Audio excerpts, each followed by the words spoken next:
and welcome to Goddess 1207. I'm Linda. I'm glad you're watching. That was so stupid. Hi, and welcome to Goddess 1207.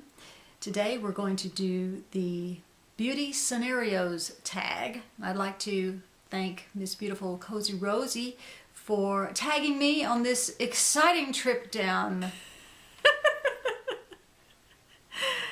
Hi, and welcome to Goddess 1207.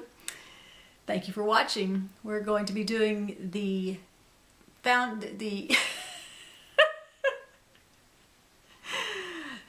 Okay. Hi, and welcome to Goddess 1207. I'm Linda. I'm glad you come to watch this silly little tag about beauty situations. Thank you so much, Miss Cozy Rosie, for tagging me. So let's get right to it. It is 8 whole questions.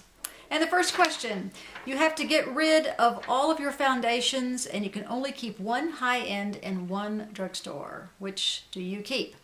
Well, I'm just going to have true confessions here. I do not own any drugstore foundations.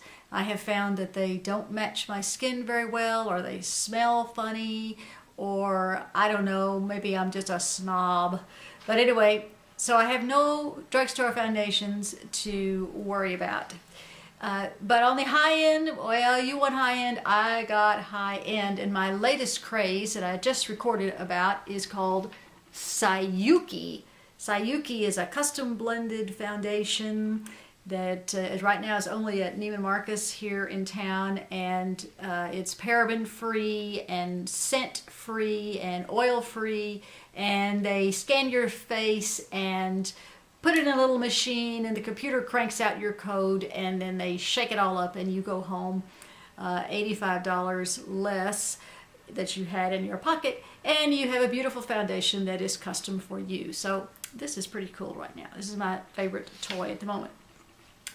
Question number 2, you go for an interview and the lady interviewing you has lipstick on her teeth. Do you approach the subject or ignore it completely?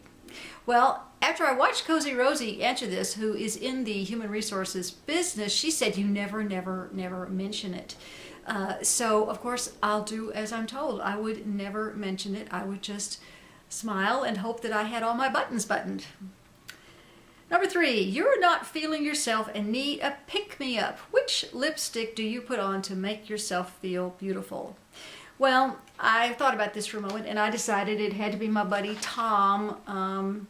What did I say about high end? But this one is Indian Rose, and it's beautiful and I love it. I probably have many others that would make me feel beautiful too, because beautiful really is in the brain. Let's see, you go back in time for a day to your teenage years. How would you do your hair and makeup differently? Well,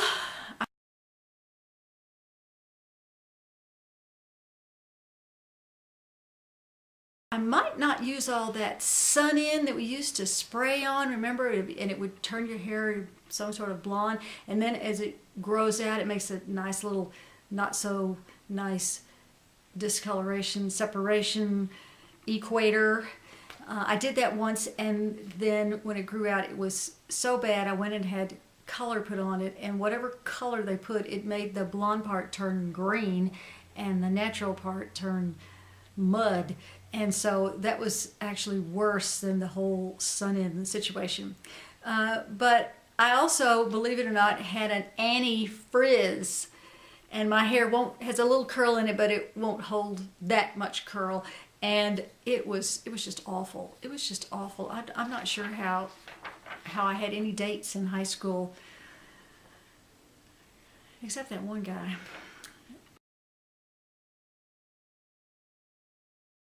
Okay, number 5, you ask your hairdresser for a shoulder-length pixie haircut, but they hear wrong and give you a pixie cut. Okay, well, first of all, one day I did come home with a new haircut, and my sweet husband, Mr. Wonderful, said, "Oh, now you're my very own pixie." And I about D-I-E-D.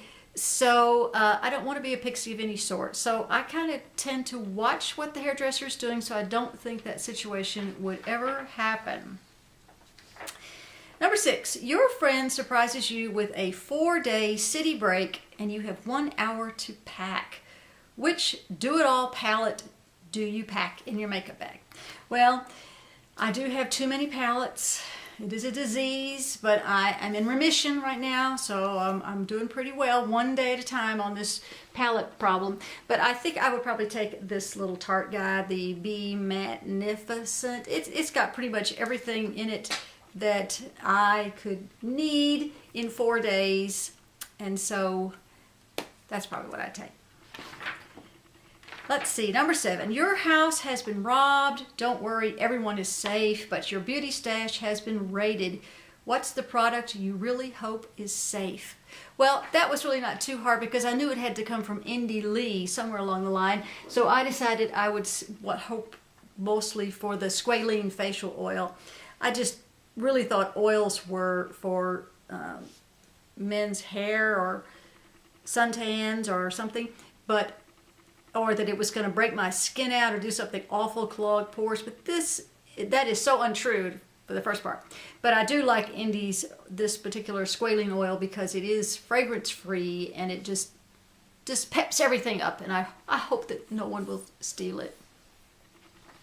And number 8, your friend borrows your makeup and returns it in awful condition. Do you just pretend you haven't noticed, or ask them to repurchase it, or secretly do the same thing to something of theirs? Well, this is a sad situation for me because I don't have any friends who like beauty stuff. I have no beauty junkies. All the women in my family, they don't care. I'm trying to cultivate a few to see if I can encourage them, and included one I took a palette to the other day and said, maybe you'd like this? And she said, well, I don't wear makeup. And I said, well, maybe you should give it a try. And then I thought, that might have sounded a little bit rude. But anyway, so I don't have any friends that are going to ever take any of my stuff. That's why I'm counting on you, YouTube friends, to talk beauty junkie stuff with me. So if I did have a friend who borrowed it, I would, of course, probably just ask what happened and be happy that they actually tried to wear it. And maybe we would experiment with how to apply it. Anyway, that would be all 8 of the little questions that I have answered. And I hope that you enjoyed learning these little things. So see you next time. Bye.